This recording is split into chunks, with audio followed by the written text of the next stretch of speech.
নোয়াখালীর মানুষ দীর্ঘদিন ধরে প্রকৃতির রুদ্র রোষ আর মানবসৃষ্ট দুর্যোগের দ্বন্দ্বে জর্জরিত।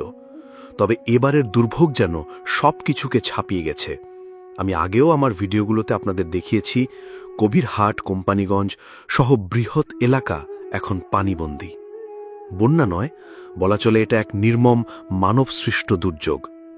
নদী ভরাট, অপরিকল্পিত উন্নয়ন, ড্রেনেজ ব্যবস্থা ধ্বংস, সব মিলিয়ে এই জলাবদ্ধতা যেন মৃত্যুকূপে পরিণত করেছে গোটা জনপদকে। আর ঠিক এই সময়েই এলেন জেলা প্রশাসক মহোদয়, সঙ্গে কবিরহাট ও কোম্পানিগঞ্জের উপজেলা নির্বাহী কর্মকর্তাগণ।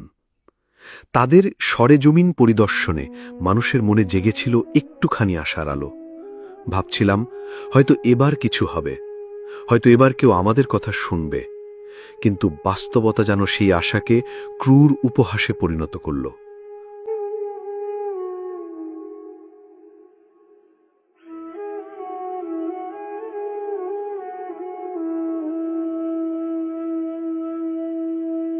আপনারাই দেখুন, 2 দিন ধরে নানা নাটকীয়তার পর তারা বসালেন মাত্র 2টি 5 ইঞ্চি পাইপ। হ্যাঁ, মাত্র 2টি পাইপ। কোথায় বড় কোনো ড্রেন, কোথায় শক্তিশালী পাম্প, কোথায় পানি নিষ্কাশনের পরিকল্পনা?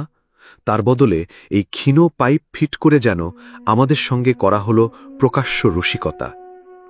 একপাশে অথই পানি আর অন্য পাশে শুষ্ক মাটি, অথচ মানুষের দুর্ভোগ চরমে।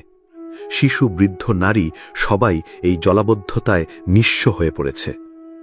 রাস্তাঘাট তলিয়ে গেছে, ব্যবসা বাণিজ্য বন্ধ, স্কুল কলেজের পাঠদান বন্ধ, সবকিছু থমকে গেছে কেবল এই পানির কারণে। প্রশ্ন হল, এভাবে কি চলতে পারে? আমরা কি চিরকাল এই লোক দেখানো কর্মকাণ্ড আর কাগজি আশ্বাসে আটকে থাকব? প্রয়োজন কার্যকর ব্যবস্থা, প্রয়োজন আধুনিক ড্রেনেজ ব্যবস্থা, খাল খনন, অপরিকল্পিত বাঁধ অপসারণ এবং দীর্ঘমেয়াদী পানি নিষ্কাশন প্রকল্প।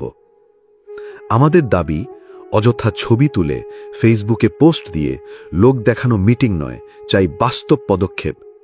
কারণ যদি দ্রুত এবং সঠিক পরিকল্পনা না নেওয়া হয়, তাহলে সামনের বৃষ্টি আমাদের এই এলাকাকে আরও ভয়াবহ বিপর্যয়ের দিকে ঠেলে দেবে। আমাদের এই মানবিক দুর্যোগে সকল সচেতন নাগরিক, স্থানীয় প্রশাসন এবং সরকারের সংশ্লিষ্ট সকল মহলের কাছে এই স্পষ্ট বার্তা, অর্থাৎ আমরা উপহাস চাই না, চাই কার্যকর ব্যবস্থা। এটাই সময়। এখনই পদক্ষেপ না নিলে হয়তো আর কোনো সুযোগই থাকবে না।